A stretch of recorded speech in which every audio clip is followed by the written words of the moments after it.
ইসলাম পারভেজকে যে নির্মমভাবে হত্যা করা হয়েছে তার প্রতিবাদে বাংলাদেশ জাতীয়তাবাদী ছাত্রদল দেশব্যাপী যে প্রতিবাদ কর্মসূচি ঘোষণা করেছে সেই কর্মসূচিতে আমরা একাত্মতা পোষণ করার জন্য এসেছি। বেসরকারি বিশ্ববিদ্যালয় ছাত্রদলের সভাপতি সহ অন্যান্য যারা বক্তা ছিলেন তারা বিস্তারিত বলেছেন কি ঘটনা হয়েছে, তাই আমি সেই ব্যাখ্যায় যাব না।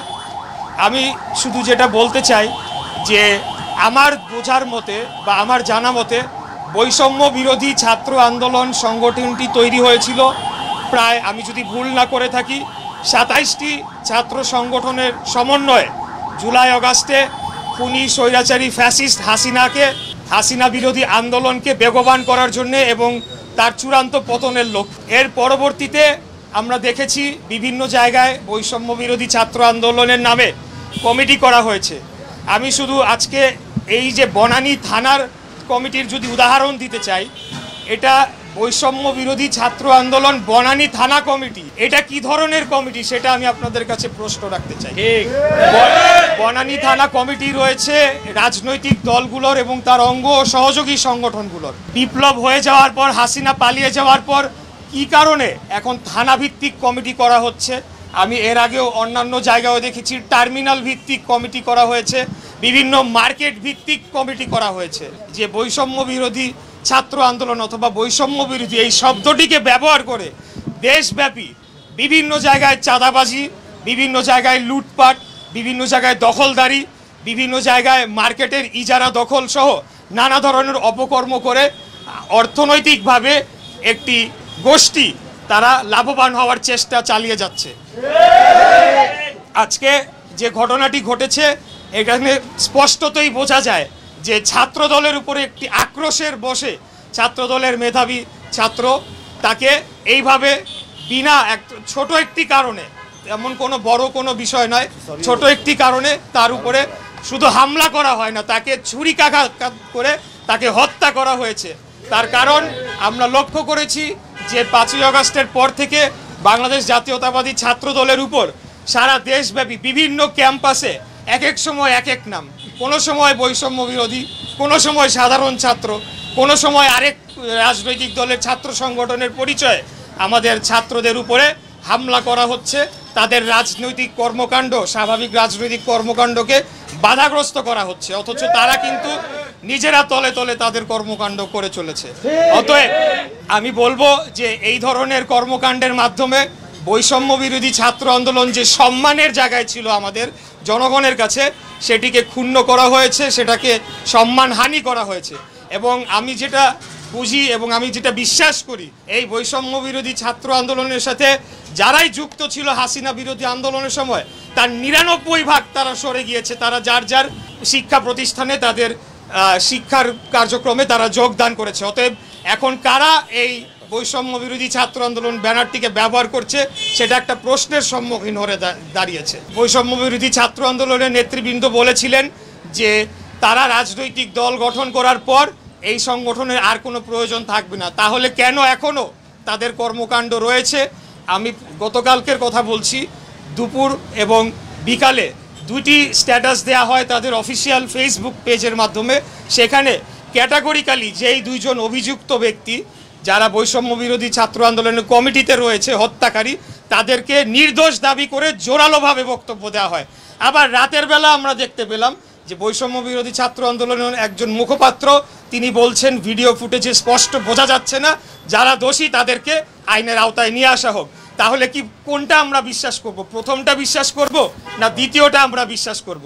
আমরা বলতে চাই যে বাংলাদেশে আমরা হাসিনা পরবর্তী, ফ্যাসিবাদ পরবর্তী এই বাংলাদেশে আমরা সকলেই সহ অবস্থান করতে চাই। প্রত্যেকটি ক্যাম্পাসে সকলেই যারা রাজনৈতিক দলের সাথে যুক্ত রয়েছেন বা রাজনৈতিকভাবে সচেতন রয়েছেন তারা নিজ নিজভাবে তারা রাজনীতি করবে। এখানে সন্ত্রাসের কোনো ঠাঁই হবে না।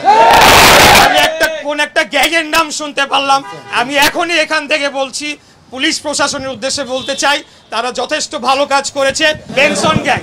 কিন্তু আমরা জানতে পেরেছি যেহেতু এই সরকারের মধ্যে বৈষম্য বিরোধী ছাত্র আন্দোলনের প্রতিনিধিরা রয়েছে, তারা চাপ প্রয়োগ করছে যাতে তাদেরকে গ্রেফতার না করা হয়। এই ধরনের কর্মকাণ্ড বাংলাদেশের জনগণ মেনে নেবে না। এই যে বেনসন গ্যাং না কি গ্যাং, আমরা মব কালচারে বিশ্বাস করি না। বাংলাদেশ জাতীয়তাবাদী দল এবং বাংলাদেশ জাতীয়তাবাদী ছাত্র দল আমরা গণতান্ত্রিক রাজনৈতিক পন্থায় বিশ্বাস করি, আমরা আইনের শাসনে বিশ্বাস করি। আমরা চাই দেশের প্রত্যেকটি স্তরে আইনের শাসন নিশ্চিত করা হোক।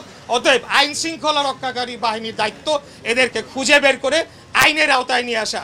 আমরা চাই না জনগণকে সাথে নিয়ে এখন আমরা এইসব গ্যাং খুঁজে বের করে তাদেরকে দাঁত ভাঙা জবাব দেওয়ার জন্য আমরা এবং তাদেরকে যারা রক্ষা করার চেষ্টা করবে, আইন শৃঙ্খলা রক্ষাকারী বাহিনীকে যারা বাধাগ্রস্ত করার চেষ্টা করবে, তাদেরকে বলবো অন্তর্বর্তীকালীন সরকারের সময়ের জন্য এসেছে, বিশেষ দায়িত্ব নিয়ে এসেছে বাংলাদেশে একটি সুষ্ঠু, সঠিক, অবাধ, নিরপেক্ষ, গ্রহণযোগ্য নির্বাচনের মাধ্যমে জনগণের সরকারের কাছে ক্ষমতা হস্তান্তর করে দেওয়ার জন্য।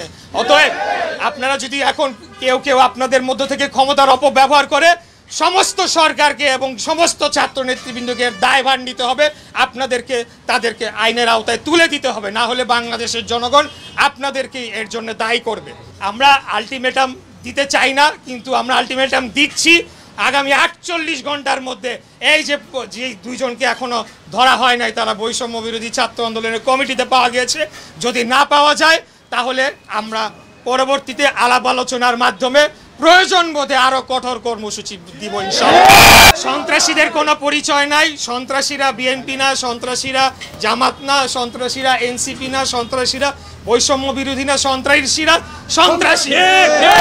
কিন্তু কেউ যদি তাদেরকে রক্ষা করার চেষ্টা করে তাহলে কিন্তু তারা বোকার স্বর্গে বাস করছে। আমরা কিন্তু আজকে এমনি আমরা চলে উড়ে এসে জুড়ে বসি নাই।